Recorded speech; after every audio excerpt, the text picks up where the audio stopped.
Teman-teman pasti udah sering dengar kata saham ya. Sekarang kita bahas apa sih saham itu. Oke, contoh di sini ada seorang lulusan S1 manajemen yang akan berwirausaha. Oke, katakanlah namanya Alia ya. Nah, si Alia ini punya passion di bidang kuliner.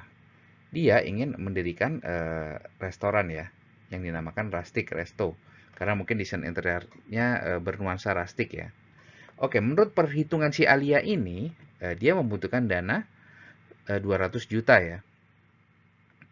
Oke, untuk sewa bangunan dan segala macam dia butuh sekitar 200 juta. Oke, sementara si Alia hanya memiliki dana sebesar 50 juta. Oke, eh, oleh karena itu dari sini kita tahu dia kekurangan modal awal sebesar 150 juta ya. Oke, oleh karena itu dia membutuhkan modal dari luar.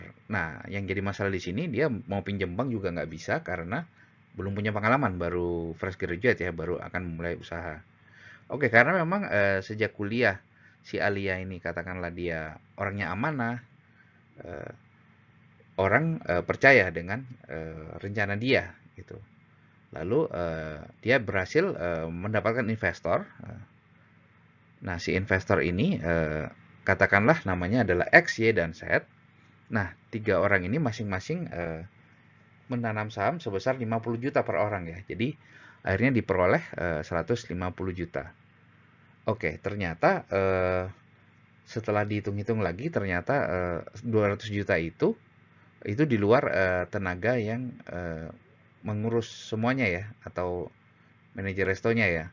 Nah, oleh karena itu dengan kesepakatan bersama di notaris, akhirnya si Alia ini disuruh menjadi pengurus atau manajer restoran ini, tetapi ekuitasnya dia dianggap selama sekian tahun, katakanlah 2 tahun, dia dianggap mendapat 100 juta ya kepemilikan saham. Oke, jadi sekarang kita hitung kepemilikannya seperti apa restoran ini. Jadi Aliyah punya dana cash sendiri itu 50 juta, lalu ditambah jasa dia sebesar 100 juta selama 2 tahun ya, karena dia nggak digaji, tapi dia memperoleh kepemilikan saham ya, di tengah dengan tambahan 100 juta. Oke, dari situ kita lihat komposisi kepemilikan Rustic Resto ini. Oke, selain Alia tadi 150 juta, ada tiga orang yang menanam modal sebesar 50 juta per orang ya. Oke, kita anggap namanya adalah X sebesar 50 juta, Y juga 50 juta, dan Z juga 50 juta. Oke, dari sini jika kita total ada 300 juta. Oke.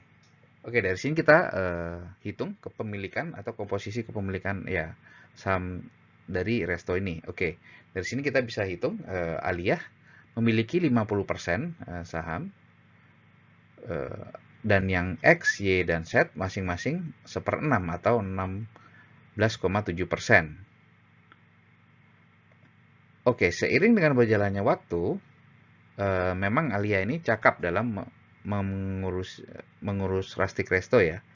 Bisnisnya berkembang, katakanlah eh, dalam 2 tahun dia berlipat ganda. Oke. Mungkin kalau kita pakai rumus 72, kalau dalam 2 tahun berlipat ganda berarti kan 72 dibagi 2 itu 36 ya, berarti 36% per tahun. Bisnisnya ini sekarang bernilai 600 juta. Oke. Dan dia juga sudah jalan 2 tahun, artinya juga udah punya pengalaman ya. Oke, katakanlah sekarang Rustic Resto ini ingin mau ekspansi ya, ingin buka cabang lagi. Oke. Kalau tadi kita awalnya menerbitkan saham ya, karena memang juga pinjam bank susah, belum punya pengalaman 2 tahun. Kalau pinjam bank kan biasanya diminta pengalaman mengurus usaha udah menjalankan 2 tahun seperti itu. Nah, sekarang situasinya sedikit berbeda. Kita tahu returnnya per tahun adalah 36%. Oke. Kita anggap jadi sekarang kepemilikan Alia sekarang jadi 2 kali lipat ya. Semua jadi 2 kali lipat. Alia jadi 300, X, Y, dan Z masing-masing dari 50 juta jadi 100 juta. Totalnya jadi 600 juta.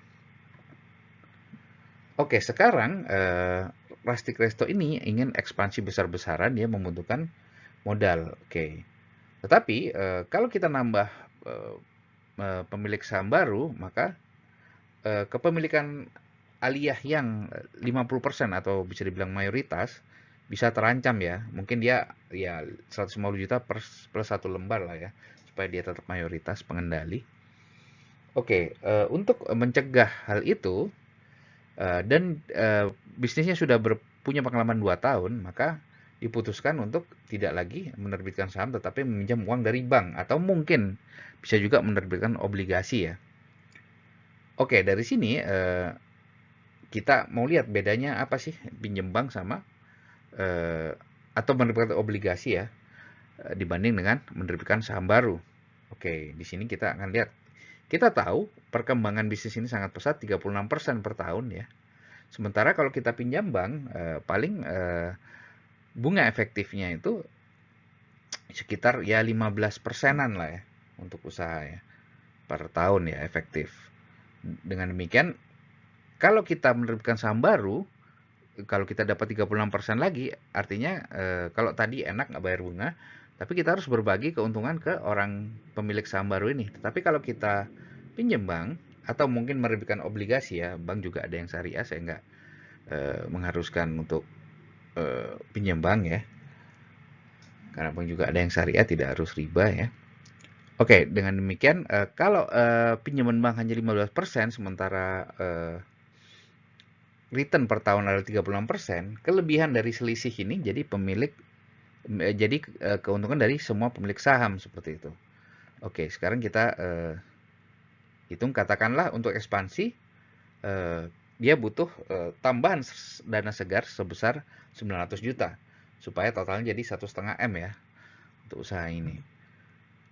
Oke, dengan adanya tambahan dana segar sebesar 900 juta, total akan menjadi 1,5 miliar ya. Nah, 1,5 miliar ini komposisi kepemilikan sahamnya tidak berubah karena dia masih ikut yang ini tadi.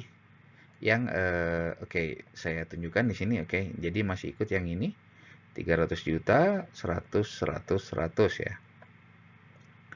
Artinya masih mengikut yang ini gitu. Oke. Berikutnya, dengan adanya pinjaman bank tadi, komposisi kepemilikan saham dia tetap dan Alia tetap mayoritas. Oke. Jadi dia senang ya karena dia tetap jadi pemilik saham pengendali. Oke, berikutnya kita bahas lebih lanjut lagi.